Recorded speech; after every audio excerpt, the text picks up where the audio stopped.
अस्सलामुअलैकुम।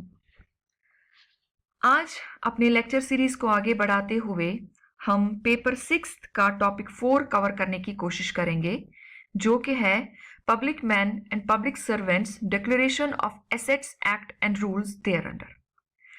तो that means नाम से ही पता चलता है यहाँ पे हमें दो चीजें पढ़नी है, एक्ट और रूल्स।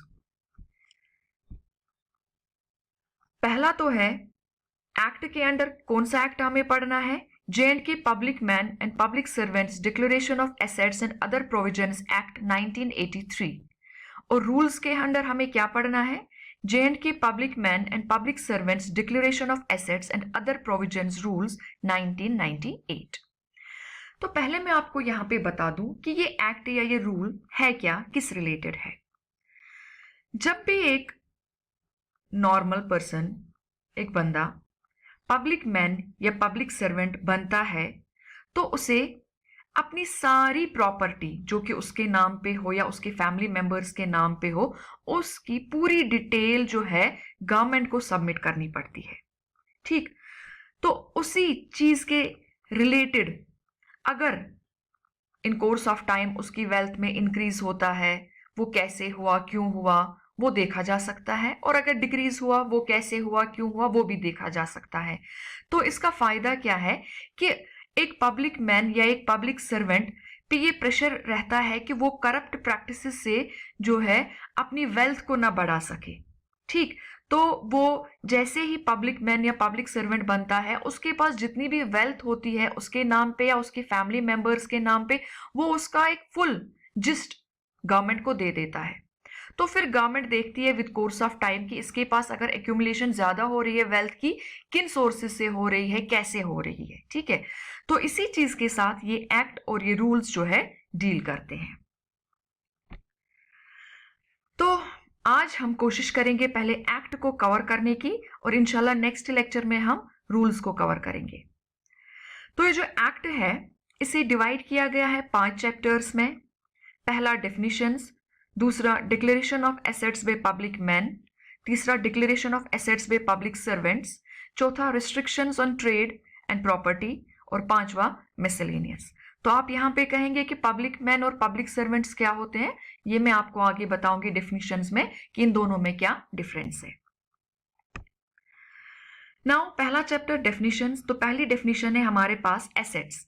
एसेट्स का मतलब है वो सारी प्रॉपर्टी जिसमें मूवेबल भी आती है और इमूवेबल भी आती है। मूवेबल प्रॉपर्टी मींस जिसको आप एक जगह से दूसरी जगह ले सकते हैं, जैसे फ्रिज हुआ, कार हुई, बाइक हुई, टीवी हो गया, ज्वेलरी हो गई, कैश हो गया। और इमूवेबल प्रॉपर्टी वो हो गई जिसको आप एक जगह से दूसरी जगह नहीं ले जा सकते, जैसे लैंड हो गया, मकान हो गया। ठीक, family member. As per the act family member कौन से आते हैं, वाइफ और husband as the case may be, and includes father, mother, step mother, grandfather, grandmother, brother, sister, children, step children, adopted daughter, adopted son, and any other person, whether related to the government servant, I mean public servant or public man by blood or marriage, if wholly dependent on the public man or public servant, as the case may be.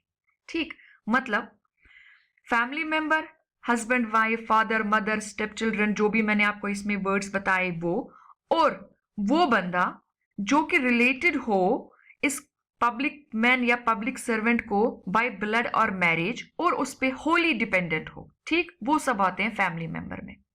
Property, property means movable और immovable property. जैसे मैंने अभी आपको assets में भी बताया movable और immovable क्या होता है, तो प्रॉपर्टी में भी आपको बता रही हूं कि मूवेबल और इमूवेबल प्रॉपर्टी दोनों, जिसमें बैंक डिपॉजिट, सिक्योरिटीज, डिबेंचर्स और शेयर्स भी आती हैं।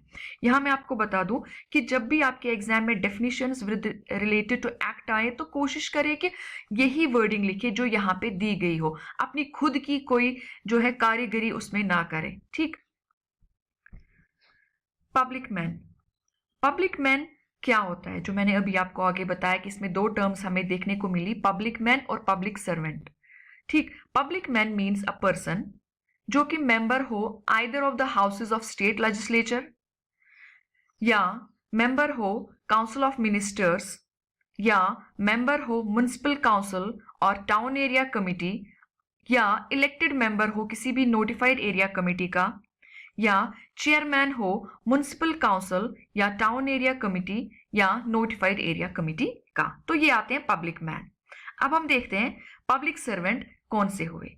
पब्लिक सर्वेंट डिफाइन किए गए हैं वो वाले लोग, वो वाले सर्वेंट्स जो कि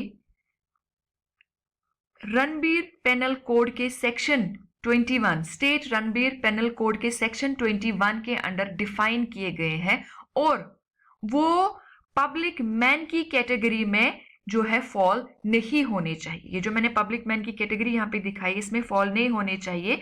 और कहाँ पे हमें मिलेंगे, वो कौन कौन से हैं, वो हमें मिलेंगे स्टेट रणबीर पेनल कोड के सेक्शन 21 के अंडर। यहाँ पे मैंने कुछ की एग्जाम्पल्स दे रखी है। कोई भी कमीशन्ड ऑफिसर मिलिट्री का, जज हो, जुडिशरी ऑफिसर्स हो, हर एक ऑफिसर गवर्नमेंट का, हर पर्सन जो कि एम्प्लॉय हो या एंगेज हो किसी भी पब्लिक बॉडी में, दैट मीन्स हम अगर लेमन लैंग्वेज में कहेंगे तो सरकारी मुलाजिम, उसे हम कहेंगे पब्लिक सर्वेंट। ठीक, उसके बाद नेक्स्ट डेफिनेशन है return. Return means inventory of assets. फिर उसके बाद है ट्रांसफर। ट्रांसफर का मतलब है सेल करना, गिफ्ट करना, बिक्वेस्ट करना या एक्सचेंज करना। चैप्टर सेकंड जो है वो डील करता है डिक्लेरेशन ऑफ एसेट्स पे पब्लिक मैन। मैंने अभी आपको बताया पब्लिक मैन कौन से होते हैं। अब वो कैसे अपने एसेट्स की डिक्लेरेशन करेंगे, कैसे अपना एनुअल प्रॉपर्टी रिटर्न भरेंगे, तो उसके रिलेटेड ये चैप्टर सेकंड जो है वो डील करता है। हर पब्लिक मैन को जब वो पब्लिक मैन बनता है विद इन 3 मंथ्स, जैसे वो पब्लिक मैन बना उसके विद इन 3 मंथ्स उसे जो है अपनी सारी जो भी उसके पास एसेट्स है, चाहे उसके खुद के नाम पे हो या अपनी फैमिली मेंबर्स के नाम पे हो, उसकी डिटेल्स जो है वो सबमिट करनी है। ठीक है, और उसके बाद हर साल जनवरी में उसे ये डिटेल्स सबमिट करनी है। और अगर उसमें कोई इंक्रीज हुआ हो तो उसे जो है उस इंक्रीमेंट का रीजन भी लिखना है, सोर्स भी लिखना है। ठीक है,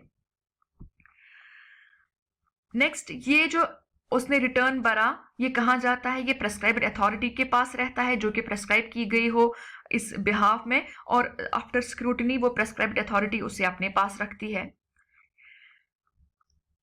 रूल 5 वो डील करता है penalty of non submission of returns. अब अगर पब्लिक मैन ने विदाउट एनी रीजनेबल कॉज, उसके पास कोई रीजन है ही नहीं, लेकिन वो तो भी ये जो अपना प्रॉपर्टी रिटर्न है वो सबमिट नहीं करता है, वो फेल हो जाता है प्रॉपर्टी रिटर्न सबमिट करने में एनुअली, तो वो सीज होता है, यानी कि उसे जो है वहां पे ही सीज किया जाता है to be called as a member of state legislator या whatever as the case में भी, यानी कि वो उसी दम खत्म हो जाता है एज पब्लिक मैन अगर वो किसी विदाउट रीजनेबल कॉज के फेल हो जाता है प्रॉपर्टी रिटर्न एनुअली सबमिट करने में। ठीक है, अगर फॉल्स प्रॉपर्टी रिटर्न भरा तो उस पब्लिक मैन को जो है वो लायबल होता है पनिशमेंट के under section 193 of state Ranbir penal code. ठीक, उसके बाद रूल 7 चैप्टर 3 का किसके साथ डील करता है, disqualification for being guilty of corrupt practices. अगर ये पता चला कि ये जो पब्लिक मैन है इसने जी गलत तरीके से प्रॉपर्टी को जो है अपने अंडर एक्यूमुलेट किया है, अपने नाम पे या अपनी किसी फैमिली मेंबर के नाम पे इसने जी प्रॉपर्टी को गलत तरीके से एक्यूमुलेट किया है या अपनी पोजीशन को मिसयूज करके एक्यूमुलेट किया है। जैसे मैं आपको बता दूं, इसने प्रॉपर्टी रिटर्न भरा और उसके बाद ये साबित हुआ प्रॉपर्टी रिटर्न से कि इसने जो इंक्रीज दिखाई है प्रॉपर्टी में, वो इंक्रीज जो है इसने अपनी पोजीशन को मिसयूज करके हासिल किया है, अपनी पोजीशन को जो है गलत तरीके से यूज करके हासिल किया है, तो उस टाइम पे जो है उसको डिस्क्वालीफाई किया जा सकता है from being a public man. ठीक है, अब ये डिसीजन कौन लेगा कि इसको डिस्क्वालीफाई किया जाए या नहीं किया जाए under section 5 and 6। Under section 5 and 6 means penalty for non submission of returns और penalty for submission of false returns. तो इन दोनों के अंडर से जो है मैंने अभी आपको बताया सीज होता है to be as a to be being as a sorry public man, उसे और 6 के अंडर उसे पेनल्टी दी जाती है। तो इसको सीज किया जाए या पेनल्टी दी जाए या डिस्क्वालीफाई किया जाए, उसका जो है क्वेश्चन कि ये कौन डिसाइड करे कि इसको डिस्क्वालीफाई किया जाए या इसको पेनल्टी दी जाए या इसको सीज किया जाए to be a member as a public man, ये कौन करेगा उस टाइम पे। जो डिसाइड कि इसको डिस्क्वालीफाई किया जाए या नहीं किया जाए, इसको सीज किया जाए एज ए पब्लिक मैन या इसको कोई पनिशमेंट दी जाए, तो वो in accordance with the provisions of constitution किया जाता है। या अगर गवर्नमेंट ने कोई प्रेस्क्राइब्ड अथॉरिटी इस बिहाफ पे रखी होगी तो वही प्रेस्क्राइब्ड अथॉरिटी जो है ये क्वेश्चन देखेगी कि इसको डिस्क्वालीफाई किया जाए या नहीं किया जाए। लेकिन उस प्रेस्क्राइब्ड अथॉरिटी को एक एडुकेट टाइम देना है इस पब्लिक मैन को सुनने का, ठीक है। नाउ चैप्टर थर्ड जो है ये declaration of assets by public servants देखता है। पब्लिक सर्वेंट मैंने अभी आपको बताया कौन कौन से होते हैं और आप किन को ले सकते हैं पब्लिक सर्वेंट्स, गवर्नमेंट मुलाजिम को, ठीक है। जैसे हमने पब्लिक मैन में पढ़ा उसी तरीके से पब्लिक सर्वेंट, जब एक बंदा जॉब में आता है, गवर्नमेंट सर्विस में आता है, तो उसे within 3 months as per the act अपनी प्रॉपर्टी की सारी डिटेल सबमिट करनी है, चाहे वो उसके नाम पे हो या उसके किसी फैमिली मेंबर के नाम पे हो। और फिर हर जनवरी या जिस तरीके से गवर्नमेंट प्रेस्क्राइब करे, जिस मंथ में गवर्नमेंट प्रेस्क्राइब करे, एज पर एक्ट तो जनवरी है, तो उसे जो है अपना एनुअल प्रॉपर्टी रिटर्न सबमिट करना है। और अगर कोई इंक्रीमेंट हुआ है उसकी वेल्थ में, वो भी उसे दिखाना है कि कहाँ से हुआ, कितना हुआ और सोर्स क्या था इंक्रीमेंट का, ठीक है। तो for the purpose of this act, इस एक्ट में जो पब्लिक सर्वेंट है जिन्हें प्रॉपर्टी रिटर्न सबमिट करना है, उसमें क्लास 3 और क्लास 4 के मुलाजिम नहीं आते, यानी क्लास 3 और क्लास 4 कैटेगरी के मुलाजिम नहीं आते हैं। उन्हें ये पब्लिक सर्वेंट के टैग के अंडर कोई भी प्रॉपर्टी रिटर्न सबमिट नहीं करना है, ठीक है। जो ये रिटर्न्स होते हैं एनुअल प्रॉपर्टी रिटर्न्स, यानी कि जो हम डिटेल सबमिट करते हैं एसेट्स का, उन्हें हम करते हैं submit in the form of annual property return. और मैं उसका आपको प्रोफार्मा भी दिखाऊंगी कि कैसा होता है। तो इन रिटर्न्स को after scrutiny public prescribed authority अपने पास रखती है, ठीक है।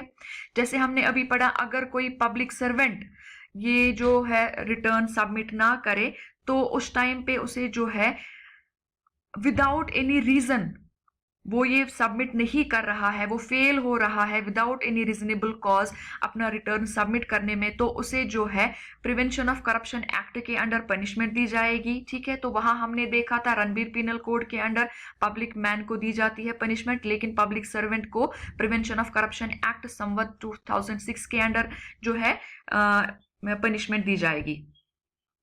Now restriction on property and trade, chapter 4 के अंडर ये आता है। तो यहाँ पे हमें बताया जाता है कि कोई भी पब्लिक सर्वेंट अपने नाम पे या अपनी किसी भी फैमिली मेंबर के नाम पे कोई भी इमूवेबल प्रॉपर्टी ना खरीद सकता है ना बेच सकता है अनलेस वो गवर्नमेंट से इसके लिए इन रिटन परमिशन मांगे, ठीक है, इमूवेबल प्रॉपर्टी।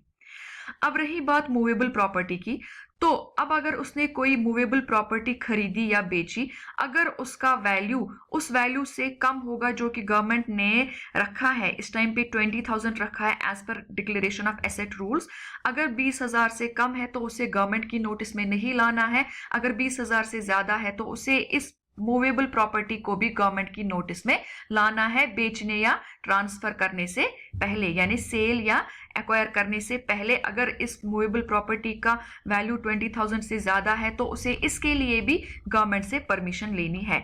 अगर एक गवर्नमेंट सर्वेंट ने परमिशन नहीं ली और उसने कोई भी ट्रेड या प्रॉपर्टी वगैरह खरीदी, ट्रेड नहीं सॉरी प्रॉपर्टी खरीदी या बेची, तो वो नल एंड वॉइड करार दी जाएगी अगर उसने कोई प्रीवियस परमिशन नहीं ली है, ठीक। तो अब अगर इस बंदे ने कोई प्रीवियस परमिशन नहीं ली और उसने जो है प्रॉपर्टी बेची या खरीदी, तो उस टाइम पे उसे जो है माना जाएगा उसने क्रिमिनल मिसकंडक्ट किया और उसे पनिशमेंट दी जाएगी section 5 of prevention of corruption act 2006।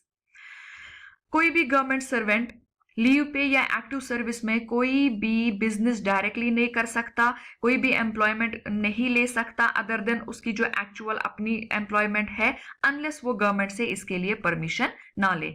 और अगर एक बंदे ने without permission from the government दूसरी एम्प्लॉयमेंट ली साइड बाय साइड या दूसरा कोई बिजनेस कर लिया while being in active service, तो उसे जो है पनिश किया जाएगा अंडर सेक्शन 13, इस जो हम अभी पढ़ रहे हैं ऊपर, रिस्ट्रिक्शन ऑफ ट्रेड और बिजनेस के कंट्रावेंशन के रिलेटेड। और उसे किस तरीके से वो पनिश किया जाएगा under section 168 of state Ranbir penal code, ठीक है। तो इसके साथ मैं आपको यहाँ पे दिखा रही हूँ, ये प्रोफार्मा है किसका, प्रॉपर्टी स्टेटमेंट एनुअली सबमिट करने का। विद दिस हमारा एक्ट कंक्लूड होता है। Thank you so much.